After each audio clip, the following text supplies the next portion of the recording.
175 మందిలో నువ్వు కూడా ఒకడివే. నీకు 174 మందికి సమయం ఇచ్చేది ఏ మాదిరిగా ఇస్తున్నానో నీకు కూడా అంతే సమయం ఇస్తాను అని నీకు కూడా చెప్పి 10 నిమిషాలు నువ్వు ముగించాలనంటే నువ్వేం చెప్పగలుగుతావు? ఏ రకంగా ఈ సమస్యలన్నీ నువ్వు చూపించగలుగుతావు?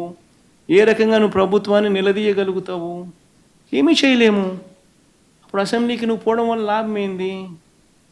అసెంబ్లీకి మనం పోయేసరికి ప్రజల తరపున మనం మాట్లాడడానికి పోతున్నాము అన్న ధ్యాస ప్రభుత్వానికి ఉండాలి.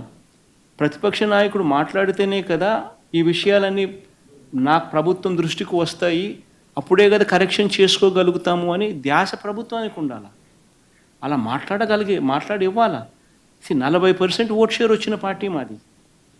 నీకు నచ్చినా నచ్చకపోయినా 40% ఓట్లు వేసి ప్రజలు మాకు ప్రతిపక్ష హోదా ఇచ్చినారు.